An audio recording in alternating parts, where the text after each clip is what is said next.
Hi, this is Rebekah. And Leslie. With the Geeky Girls Night In podcast. Geeky Girls Night In is a podcast with your fandom family sleepover style. Empowering fans and creating inclusive fan spaces where we can all be ourselves. So get your jammies. Grab a drink. Gather the fur babies. And join the conversation. Hey everybody, thank you so much for coming back this week. Welcome. Hey. So we've got some pretty fun stuff to talk about. Leslie's it's coming close to Gen Con, real close. Her first fan convention. She's got some Fortnite madness to talk about. Oh God. I put my first fan fiction out there this week, so I thought I'd talk about that. And also, I'm smack dab in the middle of GISHy, formerly known as GISHy, which is completely bananas. It's a scavenger hunt like none other, and so I'll talk to you guys about that, and then about what I'm reading. So Leslie, you want to kick it off? Do you have any Gen Con news? You're getting excited, nervous. It's almost here. So Gen Con is kind of wrapped around two things for me. There's the actual Gen Con, and then while Gen Con's going on, the Friday of Gen Con, I also have the live show of Hello from the Magic Tavern. Yes, I'm so excited. Which I'm super excited about. If you're listening to this and you're in the Indianapolis area, a bunch of us from the Vermilion, well, not a bunch of us, a few of us from the Vermilion Minotaur Facebook group are going to try and get together. We haven't decided before or after. We're just kind of hanging it loose and seeing what happens. Feel free to join us, and we can talk about our favorite, multi-buttholed creatures. Sounds awesome. Chunt, I think he had a wish in the first season of it, and his wish was to never have less than 2 buttholes. So I really need to listen to this podcast. You really do. What was it? At one point, he was king of the Badgers, and he ran around with other kings that were crowned, so they were the Insane Crown Posse. Oh, no. Yes. Oh, okay. It's absolutely ridiculous. The whole point of this is that they're improv actors. Yeah. And they've created this world, and so whatever is said on the show becomes canon for the world. Okay. So... Nice.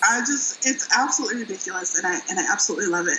Also, I'm quite a bit behind on the podcast, so I have 5 days to catch up. You gonna be able to do it? I hope so. The problem is I usually listen to podcasts in the morning on my ride to work.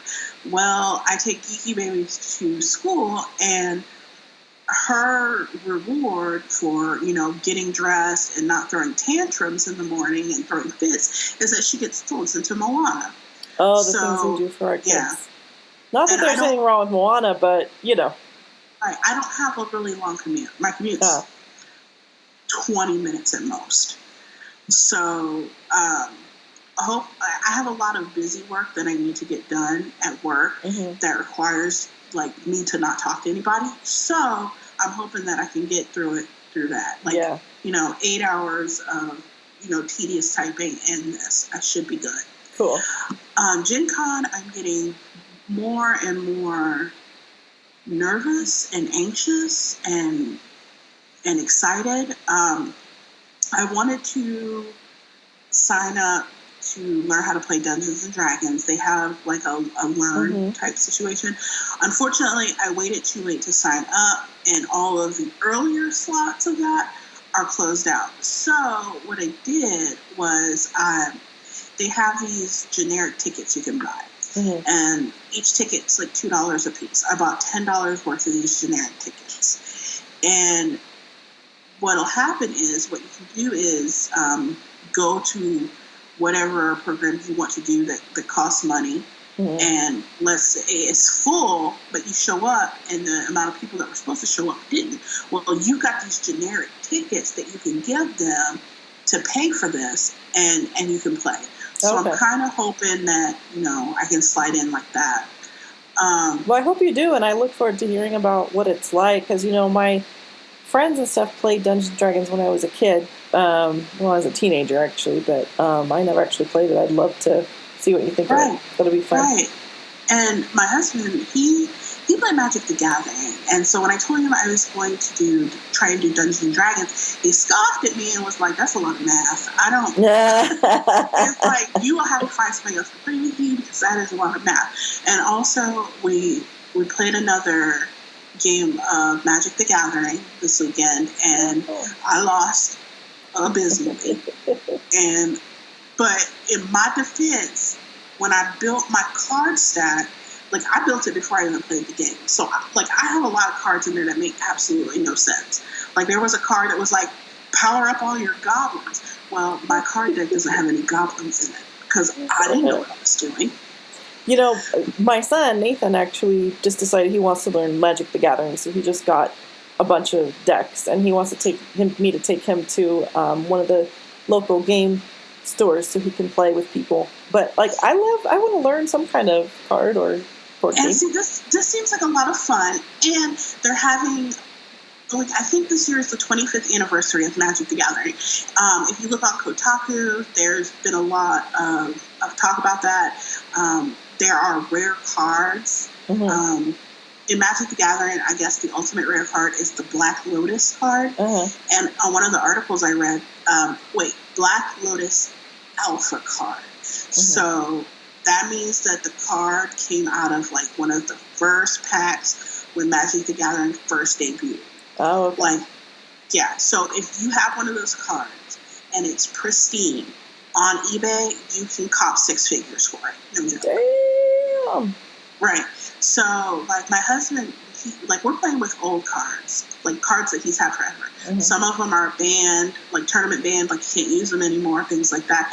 He's currently selling one on eBay, and I think it's a beta vampire or something like that, and it's currently going for $177.50. Nice. Yeah, one card. Right. It's just a card he's had since high school. Crazy. So, but the thing is, Gen Con, they're having, because of the 25th anniversary, they're having a Learn to Play Magic the Gathering. You go in, you learn how to play, and then you come away with a pack of beginner cards. Oh, cool. Yeah, and so since we're both kind of I'm starting out, he's basically starting out because we were looking at rules for something. Instant play or something like that. I can't remember. And he's and I was asking questions about it. He's like, you know what? I don't remember how this goes. So let me look it up. Turns out that move doesn't even exist anymore. Right. So, I hope, I'm going to ask them if, I could bring home an extra pack for him. Mm-hmm. But I hope they'll be nice and do that and let me bring home that. But I'm getting a little anxious. But I think people in the group that I'm in, fans of Gen Con, I think they're getting a little anxious too. People are talking about, what are you bringing on the road? And what kind of podcast do you listen to on your way to Gen Con? And I always bring us up with a picture of our art. I'm like, yeah, I love it. That's right. And then there was a thread about, is anybody doing anything nerdy with their nails? Well, Quinzel has done a blog on espionage cosmetics, and those look so cute. Yeah, those little nail stickers. Yeah. And we have a code, and it's Geeky Girl 10. If you use that with espionage cosmetics, you get 10% off. Really? So yeah, you should put that up front. Right, it's on the blog. Okay. So I posted the little design she made. It's really cute. And so yeah, I posted her little design, and I'm like, you get 10% off if you use our I'm giving you all the business here. And I've had people message me and ask me questions, and I have to ask Quinzel because I haven't used them yet. I really should, because I don't have time to. They look really cute. They do. I like her Pac-Man ones. I think she had Pac-Man ones. Yeah. So, but I'm getting excited, but I'm also terrified, but I'm also excited, but I'm also terrified because it's a lot of people. It's a lot of walking. Yeah. And Yeah, but I'm looking forward to seeing all these people in person. There's a gentleman, and he's coming from Sweden. Cool. And Kim, who's also part of the blog, she rarely blogs anymore, though that may be changing. Her mom is Swedish. She lives in Kentucky, and she's the love of my life. And I was like, hey, can you bring some Swedish, like, sweet treats so I can send them to my friend's mom so I can be her favorite daughter? That's cute. And so he's bringing me some and to give to her, to send to her. So I'm really excited about that. It's just a really great community of people. They're there with, like, any questions you may have. I need a business card holder, like a wallet business card holder, and I brought that up in there, and they're like, well, this person doesn't, and this person doesn't. You can find them at booth X, Y, and Z, and I'm like, oh, y'all are awesome. Thank you so much. So well, at least you're all in it together then, you know? Exactly. There's going to be, like, people dressed in T-Rex costumes that I need to get pictures with. I'm really excited. I'm really nervous. Also, I'm only going to be there, like, it's for 4 or 5 days, but I'm only going to be there for a day. I don't have the time off, like we discussed earlier, off camera, off mic, but I don't have the vacation time to just kind of take it and then go downtown. So I'm just going down there Saturday. I'll be down there Saturday to kind of take in everything. Cool. And, you know, if this works out next year, I'll set aside some vacation time and actually do the whole thing. Maybe I'll even stay downtown. It'll be like a nice staycation type situation. Totally. We'll see. So, yeah, I'm really excited. And then let's talk about video games. So, I read the news every day, and I typically read, like, gaming news, I want to say about 3 times a week. And, you know, I mentioned a few podcast episodes ago about, like, the Fortnite cheeseburger being found in the actual desert. Yeah. Right. And so, like, my curiosity has been piqued about Fortnite for a while now. And, like, I always mean to download it, but I have a kid, and I don't have a whole lot of time to play video games anymore. Guild Wars 2 has been stagnant for a while now. Miss my guild. They're great people. I play this, like, I haven't played The Sims in a few weeks. Mm-hmm. I haven't had time. I have other things that I need to do. But, you know, I took some time on Friday, and I downloaded Fortnite, and I played it for like 30 seconds and died instantly because I didn't know what the hell was going on. Yeah. And so, you know what? I'm not going to be in this alone. So I grabbed my husband and I was like, it's the game, and then you shoot the thing and you run around, and it's like that game that you played that you convinced me to download, and I got upset and I left the room. You know what I'm talking about. Well, tell me, like, because I've heard a lot about, I mean, I sound like an old person. The kids are all playing it, but my nephews and stuff. Mm-hmm. And every teenager in my life is just on a loop. So what is it? Is it a first-person shooter game? What is it? So it's got 2 different sides. So, like, I'm going to completely ignore the one side because I've never played that. To play that costs money. Uh-huh. And if you allow me to play something for free first, I'm going to play that so I can get a taste of it. And then if I like it, I have no problem shelling out the bucks to pay the paid side. The side I play is player versus player. And it's not first-person view. I think it's like third-person view, like you see your body. Okay. And I don't think you can adjust that viewing. And so you're in a holding pattern. The one I play is 50 versus 50. So you've got 50 people on your team, 50 people on another team. But for some reason, I only see like 5 of the people on my team. I don't know why, but I can always tell on the screen who's on my team. Mm-hmm. And so a party bus picks you up, and you float in the air. Okay. And when you're ready, you can eject from the party bus. You got about 10 seconds to eject from the party bus before it ejects you. Okay. you drop down and you're going to try to find guns, you're going to try to find ammo, you're going to try to find like shield potion. Guns and ammo, that sounds pretty serious if you considering you were just on a dang party bus.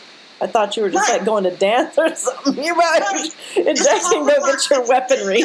Like what? It's called the party bus, but it's like a school bus, and it's brightly colored, and it's got balloons, and the balloons are house floating. And so you pick up all this stuff, and you run. Okay. And there's a big circle, like a big perimeter, and the first drop, after you drop, you usually got, I would say 9 minutes, that sounds right, before that perimeter starts moving in. So, like, basically they're trying to get you closer. It's like the Hunger Games. They're trying to push you closer to your enemies so y'all can start killing each other. Okay. Right. Party bus to murder. Like, that works for me. Exactly. So, and, like, you can build, like, little platforms and stuff so you can jump over and you can booby trap the platform. I'm not dexterous enough to shoot, build platforms, and not get killed. I can't do all three of those things at once. So most of the time in the game, you'll just see me running.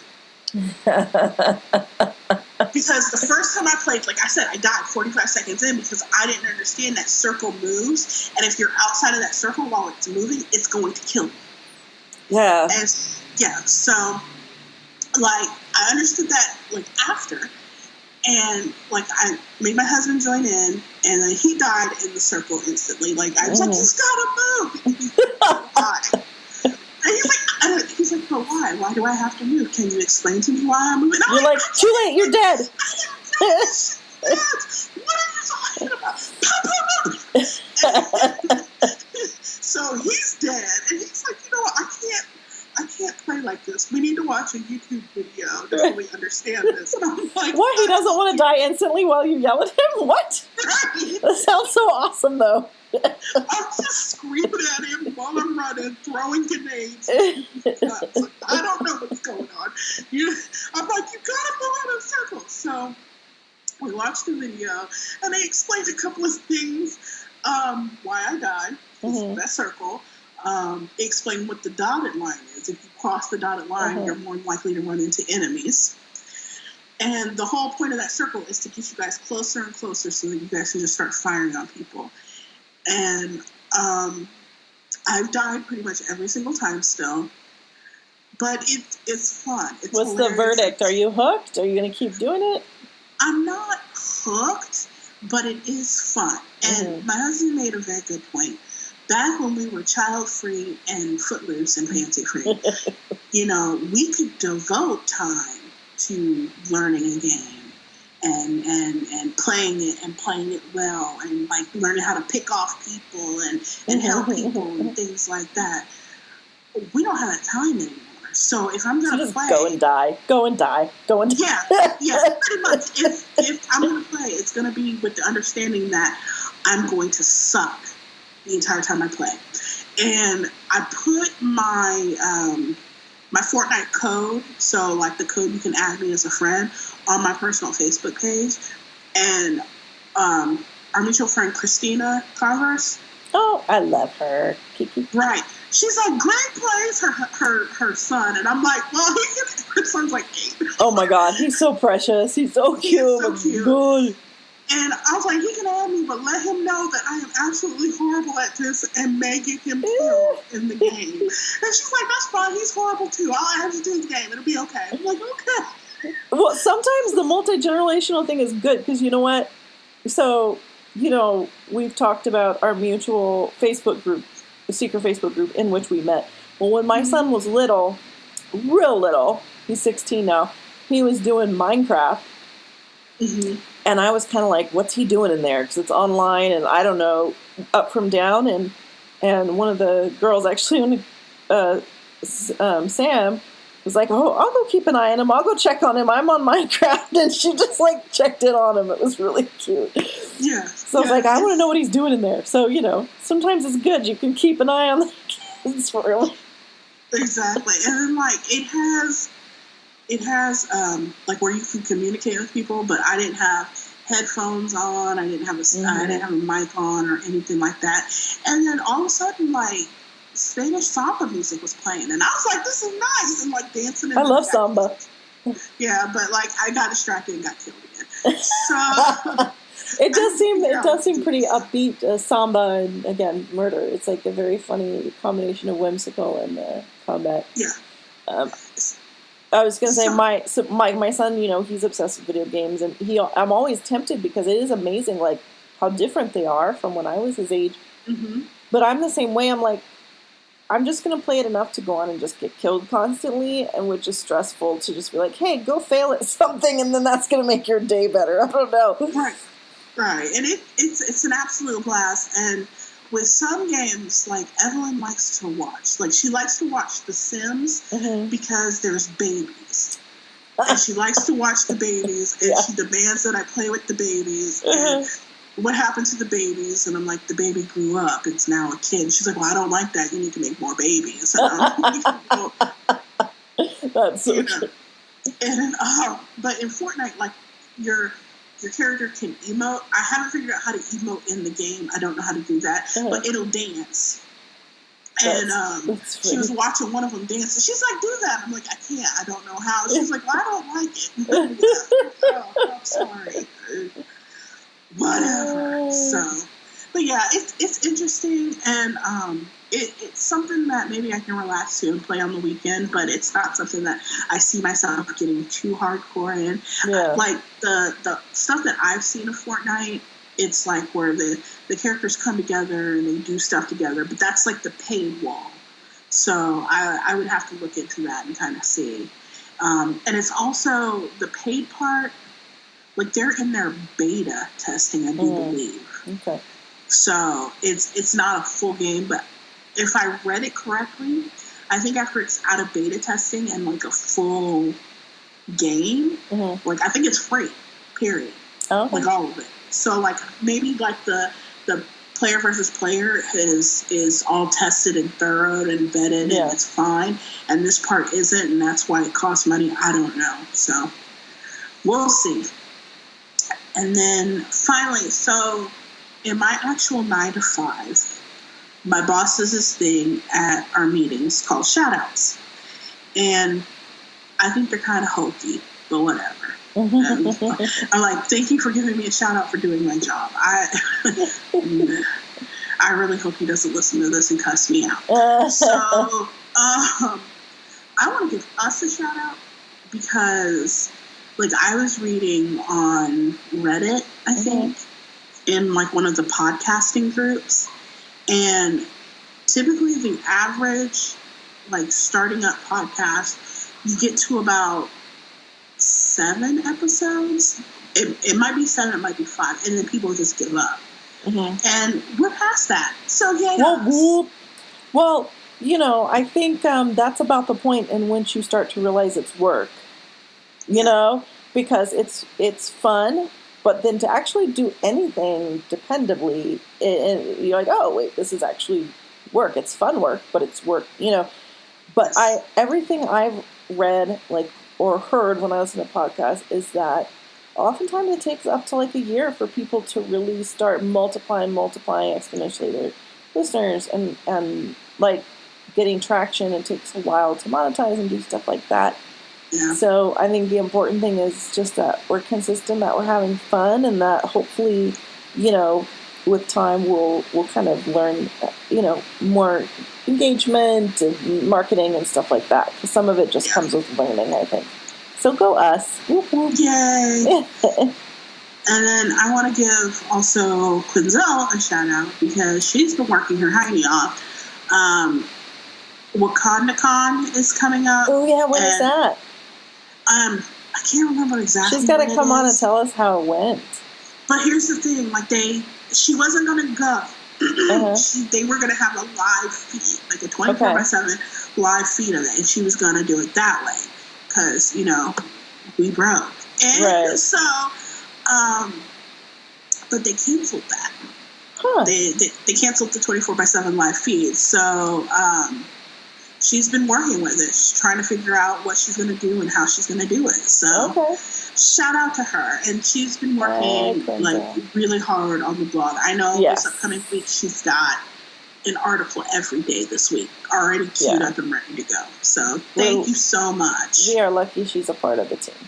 Yes, very much so. And also this is to Kim, who is kind of a phantom on the blog. She's the person that she's the person that I actually started the blog out with. But life gets in the way, and she's been exceptionally busy. I know how her life works, but some things may be changing for her. Well, some things have changed for her soon, which may free her up. So come back soon, Kim. We miss you. Kim's a goddamn delight. Yes. And that is all I have for this week. Cool. Yes. Well, I'm in the middle of GISHwiz. Yes. Now, okay, it's called GISH now, but I'll get to that. So, once a year, basically for a week, my life goes bananas and I get to act like a giant weirdo, which is fun. I know it feels, aren't you always a giant weirdo? Unfortunately, I'm not. Like, I wish I could be, but, I do feel like as I've gotten older and become a mom and, I'm a single mom, and it's like you just get in this space where you're just always driving, and you get that done, and always being the grown-up, always being the responsible one. It sucks, but you lose sight. Anyone who's like, oh no, I don't lose sight of my silly, whimsical side, well, congratulations. But I do, because, that's just the way it is when you're always worrying about money and educating your child in their health and trying to always be the grown-up. Right. And GISH, they're calling it GISH now, but it was GISHwiz, is kind of the time of year where I just get to be a weirdo, and it's very freeing. So what it is, it used to be called GISHwiz, greatest internet scavenger hunt the world has ever seen, and we did that for 6 years or so, I think 7, and then so what it is, it's a scavenger hunt started by Misha Collins. I know I've talked about him like the last 4 episodes. You're gonna be like, oh my god, you're such a fangirl. I am. That's why we're here. That's why we're doing this podcast. We're fangirls. But he started this scavenger hunt, and basically what it is, you get into teams of 15. Over the years, it's been different numbers, but they can be people anywhere in the world. You meet them online, you connect. And then during 1 week, so say on a Saturday morning, it's usually in August, it's been in July this year, they drop like 150-ish items, of scavenger hunt items. So you do them, and you either take a picture or a video, and you upload it, and you get your points. So you and your team do as many items as you can in as creative ways as possible. And at the end of the week, they judge, and there's usually a international trip for the winning team. This year it's New Zealand. But so the registration fees, whatever's left after they send the winning team out to wherever it's going to be. It's been Costa Rica. It's been some island in Vancouver. It's been, and it's always with Misha, so they go with Misha. And then, of course, what they don't spend on that goes to random acts of kindness. And then, so the items, it's hard to explain. Here's a few things that we've done in the past. We've raised several $100,000 for asylum seekers and refugees. We do service, whether it's just donating things to shelter. We do art stuff, like make a portrait of Jensen Ackles out of Skittles. That was hilarious, because he actually saw He saw one. He actually walked into a store randomly when a girl was working on it, and he's like, what the fuck? He looks down and sees his face in Skittles. It was a great portrait, too. It was actually really good. I mean, there's always making stuff, so make a dinosaur out of sanitary pads, There's always something about Misha and the Queen, make a romance novel cover with Misha and the Queen, right? There's always stuff also if you're someone who builds, because I'm really not much of an artist. I'm trying to get there. but I can build things. I'm like the IKEA whisperer. Like I can put together some furniture. And one year, I actually built a 7.5 foot tall catapult. Catapult. So the item was build a catapult that can launch a pumpkin. It's like 100 yards or something. And I swear to you, I downloaded on my Kindle the blueprints, and I started building that in the common yard of the apartments I lived in, and everybody thought I'd lost my mind, but they were very kind about it. Like, what are you doing? Gosh. Oh, I'm building a catapult. Oh, why? Oh, no reason. Misha Collins thinks this would be a good idea, Like, I remember one of my neighbors being like, oh, it's for your son. And, like, he's doing scouts. And I'm like, no. Oh, it's for his school. No, it's really just me. And I'm like, I'm like going and knocking on my neighbor's door. Hey, can I use your power tools? He's like, do you know what you're doing? And I'm like, sure. And he's like, okay, we're going to dinner. Please have all your limbs when I get back.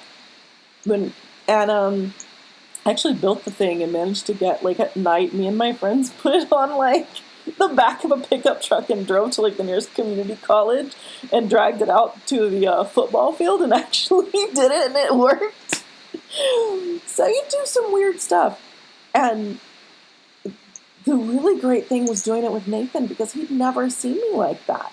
I'm always, the serious one, the one in charge. Yeah, we have fun, of course. I take him to the beach or whatever, but I'm never just, like, it was a surprise to him to see that side of me. You know what I mean? For him to be like, I don't know, is he 9 or 10? And we're like, hey, we're gonna go get a pilgrim costume. We're gonna walk down Santa Monica Pier in the costume, and I'm gonna do Dance Dance Revolution in front of, and he's just like, wait, what'd you do with my mom? Like, so he's older now and he's kind of busy with other things, but I'm doing it with my niece this year, and I'm already done some things with her, and it's an amazing experience to do with a kid too, because you really bond. Cool. So it's bananas. I got a team. I don't know any of them yet. Wow. So we're just a day in, and I've submitted a couple of items, and I'm working on a few more. So I'm in the middle of that madness. So it's GISH now. So Greatest Internet Scavenger Hunt. We should definitely put a link in the show notes. People are just, if you haven't done it, you just can't imagine the bizarre stuff people get up to. Awesome. It sounds like so much fun. It really is. It is. And what it does, is it puts you out of your comfort zone. The idea is everyone is an artist. Everyone, can be, what does he say? It's like down with normalcy, just. Right. I remember one year, it was the year that I was working for the furniture company. I was doing IT work for them, and somebody was like, "Can I borrow a bed?" And I'm like, I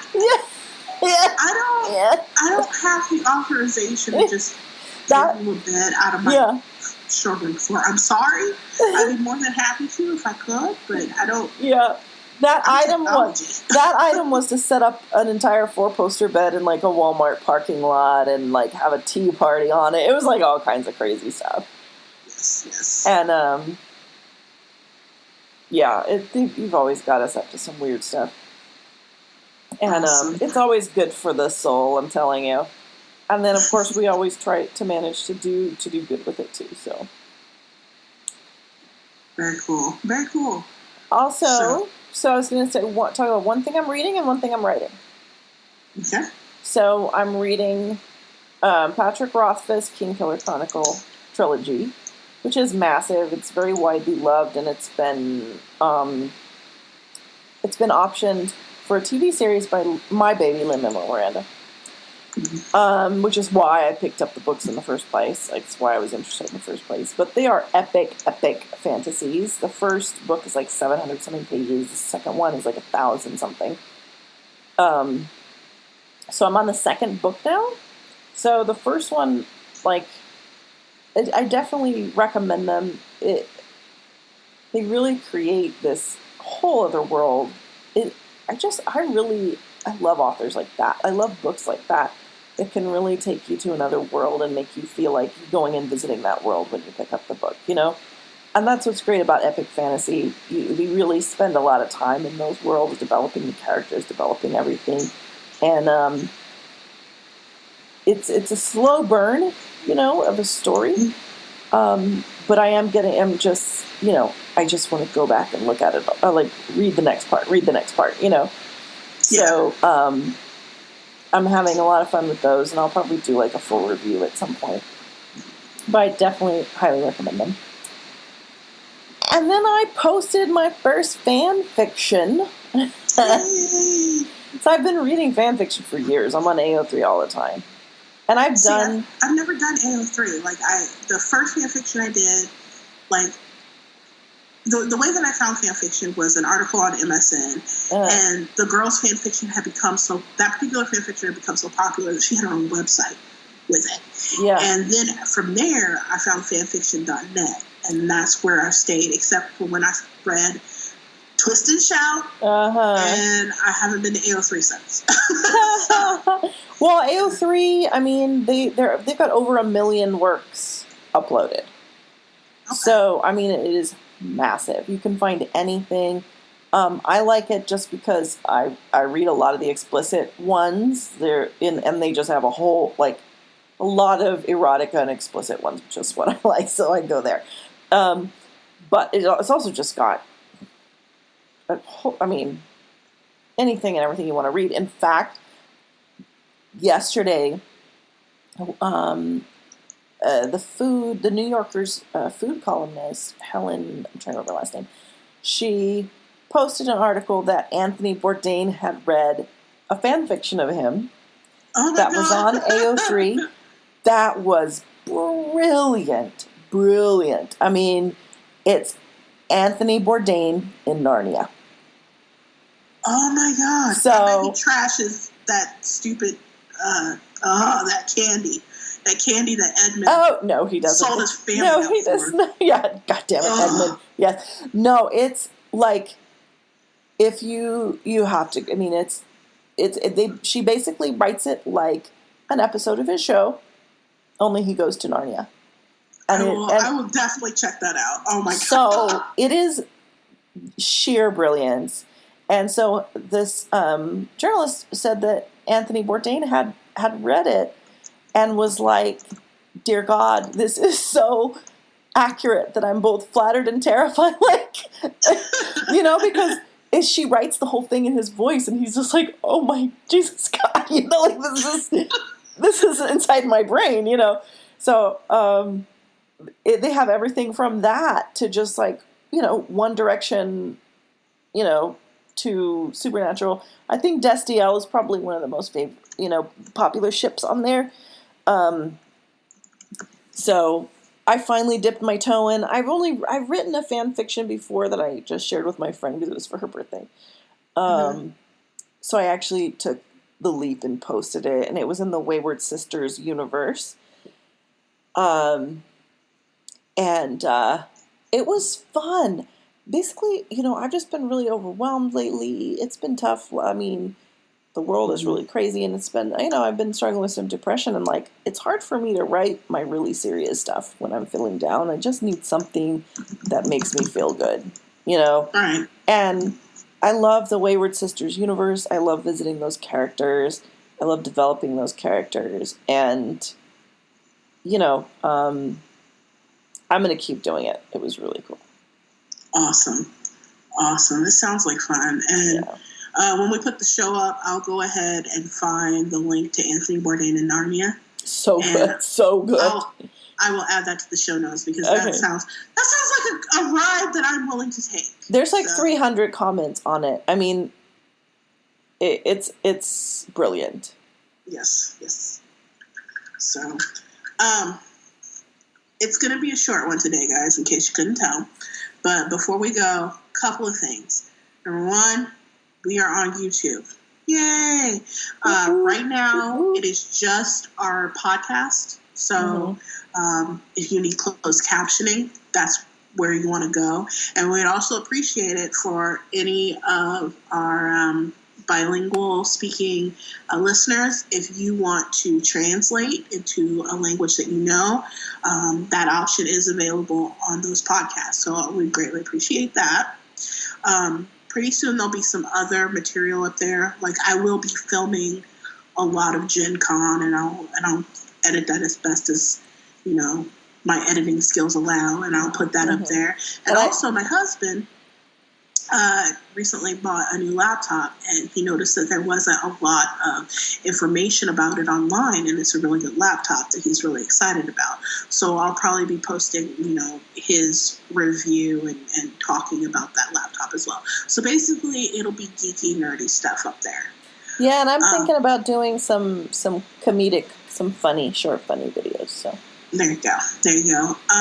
Also, I wanted to make mention, there'll be articles about it this week. I interviewed 2 of the founders of it. I just need to get it up on the website. Oh my God. Babies at the Border. They now have 100 authors contributing fan fiction, contributing some are contributing, their original fiction. So if you want to get in on that, maybe you don't write, but you're interested in the compilation, go to the Babies at the Border page on Facebook, and it explains how you get the compilation.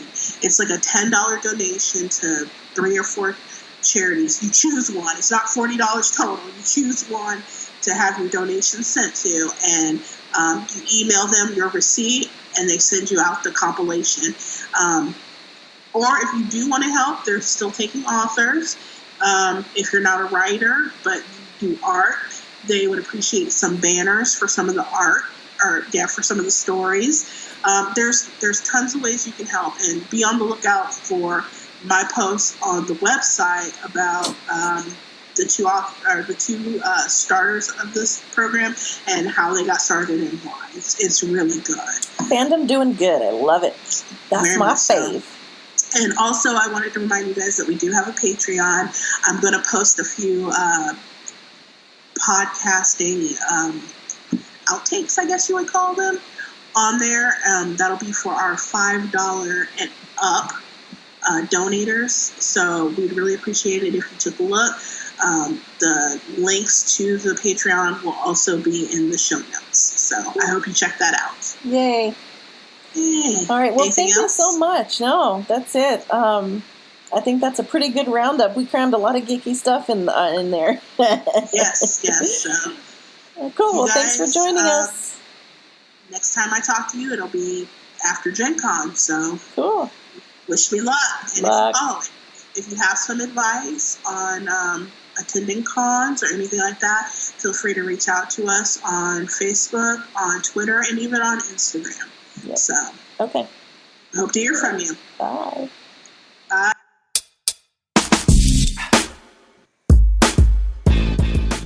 Thank you so much for joining us today. Since we are podcast newbies, it would mean a lot to us if you'd subscribe and rate us on iTunes or wherever you listen to podcasts. Also, we love to hear from our listeners. Leave us a voicemail at 785-746-2604. Email us at ask@geekygirlguide.com, or hit us up on social media at Geeky Girl Guide, all one word, on Twitter, Facebook, and Instagram. And remember, in the words of the great John Barrowman, never apologize for being nerdy. Until next time.